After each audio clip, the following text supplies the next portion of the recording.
साल 2012। किसी नए क्लब के दरवाजे पर खड़े हो जाइए, हाईवे पर गुजरती किसी कार का स्टीरियो सुन लीजिए, हाँ, या किसी भी नई बॉलीवुड फिल्म का ट्रेलर देख लीजिए। हर जगह, हर वक्त एक ही आवाज, भारी बीट्स, देसी पंजाबी रैप और एक ऐसा नाम जो हर प्रोड्यूसर की पहली पसंद था। सिर्फ 3 शब्द, यो यो हनी सिंह। एकदम सही, बवाल था उस वक्त। आज के इस गहरे विश्लेषण में हम अपने सोर्सेस और इंडस्ट्री रिपोर्ट्स के जरिए एक बहुत ही खतरनाक टॉपिक का पोस्टमार्टम करने वाले हैं। बिल्कुल और ये कहानी किसी को भी हैरान करने के लिए काफी है। सही बात है। हम देखेंगे कि कैसे एक कलाकार अचानक से एक मोनोपोली बन गया, फिर बिल्कुल पीक टाइम पर हवा में गायब हो गया, और वापस लौटने के लिए ऐसी कौन सी जबरदस्त रणनीति अपनाई जो सच में माइंड ब्लोइंग है। और ये मुद्दा इसलिए भी जरूरी है क्योंकि ये म्यूजिक इंडस्ट्री के सारे रूल्स तोड़ देता है। शोहरत कितनी तेजी से रूप बदलती है और कैसे एक झटके में सब कुछ खत्म हो सकता है, ये उसका सबसे बड़ा उदाहरण है। एग्जैक्टली और सफलता के पीछे का जो अमानवीय दबाव होता है ना, उसे समझना बहुत जरूरी है। तो सीधे उस दौर में चलते हैं जहां से इस तूफान की शुरुआत हुई। चलिए।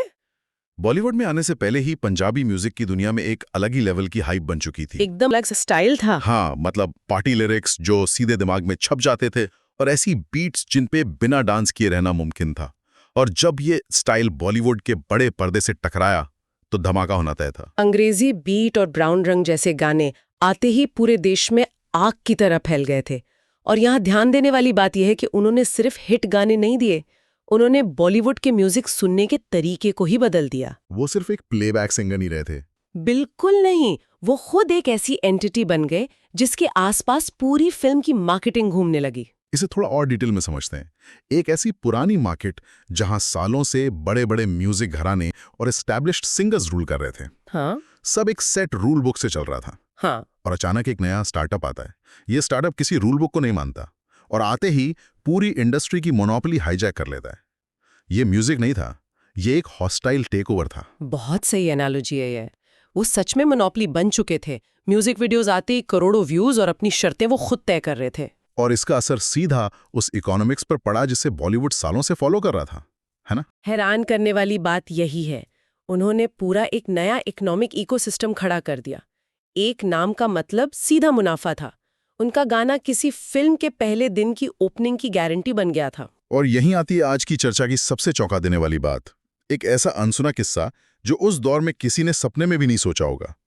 अपने करियर के सबसे ऊंचे शिखर पर एक गाने के लिए चार्ज की जाने वाली रकम थी लगभग 70 लाख रुपए। 70 लाख! मतलब ये फिगर सुनकर ही दिमाग घूम जाता है। सोचिए, उस वक्त बड़े से बड़े ए-लिस्ट सिंगर्स इसका 10वां हिस्सा भी चार्ज नहीं करते थे। 10वां हिस्सा भी नहीं। बिल्कुल, ये नॉर्मल रूल्स थे ही नहीं। किसी आम सिंगर के लिए 70 लाख मांगना तो दूर, ऐसी फीस के बारे में सोचना भी प्रोड्यूसर को भगा देने जैसा था। वेट, तो फिर बॉलीवुड प्रोड्यूसर्स ये कीमत चुका क्यों रहे थे?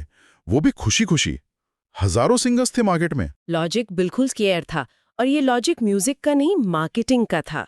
प्रोड्यूसर्स ये समझ चुके थे कि अगर हनी सिंह को 70 लाख दे दिए तो फिल्म के प्रमोशन पर 5 करोड़ खर्च करने की जरूरत ही नहीं है। अरे बाप रे, फ्री मार्केटिंग! एग्जैक्टली। गाना खुद ही टीवी, रेडियो, क्लब में इतना बजेगा कि प्रमोशन अपने आप हो जाएगा। वो एक नाम नहीं, फ्री मार्केटिंग का जीता जागता फॉर्मूला थे। गाना ही ट्रेलर बन जाता था। ये एक बहुत बड़ा पॉइंट है। 70 लाख रुपए एक सिंगर की फीस थी ही नहीं, बल्कि एक गारंटीड मार्केटिंग कैंपेन की कॉस्ट थी। सही पकड़ा आपने। लेकिन देखिए, जब सफलता इतनी बड़ी होती है, नजर सबकी वहीं टिकती है, और यहीं से ब्रांड के लिए विवादों की शुरुआत हुई। जाहिर है, जब पॉपुलैरिटी आसमान छूती है तो जांच पड़ताल बहुत माइक्रो लेवल पर होती है। एक तरफ पूरा देश झूम रहा था, वहीं आलोचकों ने गानों के लिरिक्स पर गंभीर सवाल उठाने शुरू कर दिए। और हम यहाँ क्लैरिफाई कर दें कि हम किसी का पक्ष नहीं ले रहे हैं। हमारा उद्देश्य सिर्फ फैक्ट्स पर ध्यान देना है। बिल्कुल। कुछ आलोचकों का मानना था कि लिरिक्स समस्याग्रस्त थे, और ये मुद्दा इतनी तेजी से आग पकड़ चुका था कि नेशनल टेलीविजन पर बहसें होने लगी, न्यूज चैनल्स पर पैनल डिस्कशंस। एक पूरी तरह से पोलराइज्ड माहौल बन गया था। एक तरफ फैंस थे जो हर हाल में बचाव कर रहे थे, और दूसरी तरफ आलोचक जो लगातार इस म्यूजिक स्टाइल को बैन करने की मांग कर रहे थे। वो एक राष्ट्रीय बहस का केंद्र बन गए थे। पर अब यहाँ मुद्दा सच में दिलचस्प और थोड़ा अजीब हो जाता है। एक आदमी जो 70 लाख रुपए ले रहा है, प्रोड्यूसर्स लाइन में लगे हैं, वो अचानक अपने पीक टाइम पर गायब क्यों हो जाएगा? 2014 के आसपास कुछ ऐसा हुआ जिसने सबको हिला दिया। वो शोर अचानक एक सन्नाटे में बदल गया। सन्नाटा, बिल्कुल। और ये कोई छोटा ब्रेक नहीं था। हर टीवी चैनल पर छाया हुआ इंसान अचानक नजरों से गायब। एक दिन में कई कॉन्सर्ट्स होते थे, सब रद्द होने लगे। फिल्मों के प्रोजेक्ट्स वहीं के वहीं रुक गए। यहाँ तक कि इंडस्ट्री के करीबी लोगों को भी कोई हलचल की खबर नहीं थी।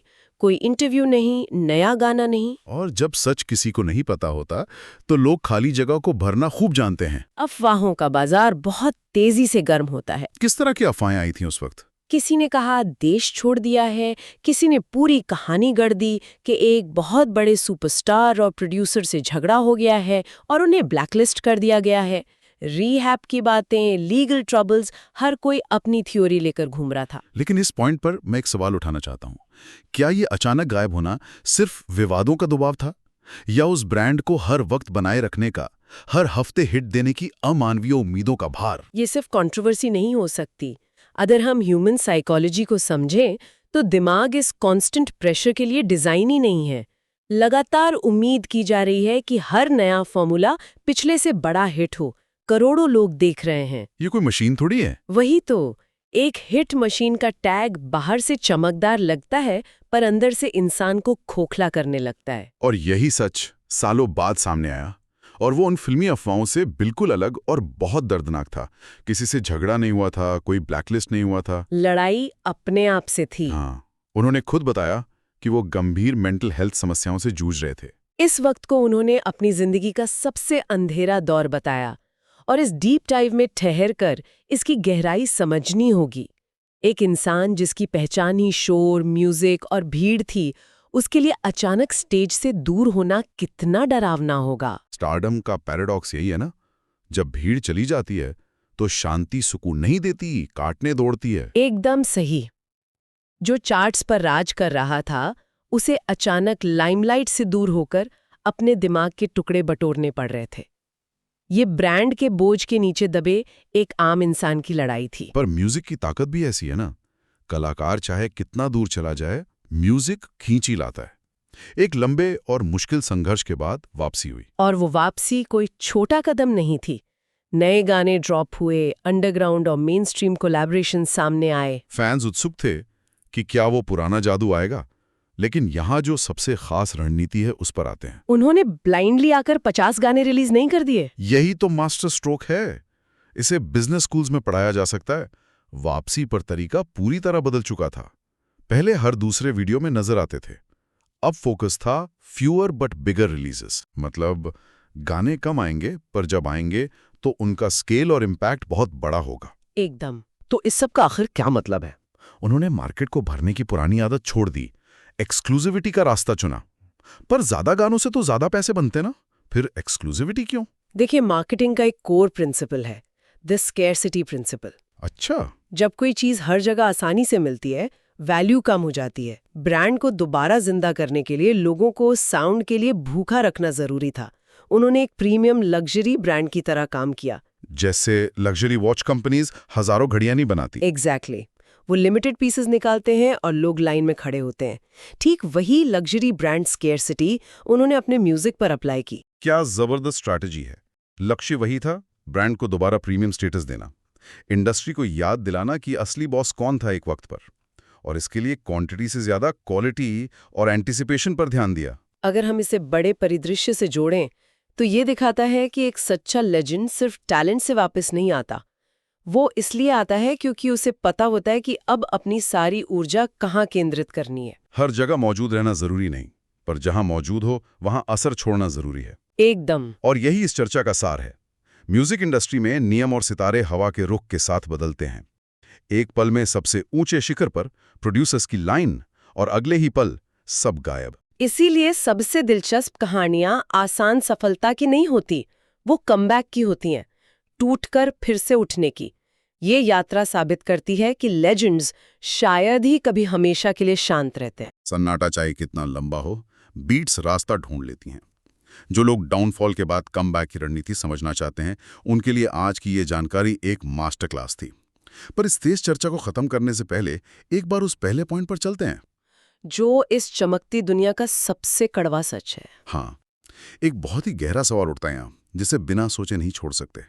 जब कोई कलाकार पीक पर होता है, पूरी दुनिया पीछे भागती है, लेकिन जैसे ही वो मानसिक परेशानी में घिरता है या थोड़ी देर गायब होता है, तो वही दुनिया, वही लोग झूठी अफवाहें फैलाने में एक सेकंड नहीं लगाते। एक सेकंड भी नहीं। तो ऐसे में सवाल ये है कि इस पागलपन के दौर में बना कोई भी रिश्ता या फैन बेस सच में वफादार होता है, या ये सिर्फ तब तक का साथ है जब तक कोई इंसान स्टेज पर खड़ा होकर लोगों का मनोरंजन कर रहा है। इस बारे में सोचिएगा जरूर। आज के लिए बस इतना ही।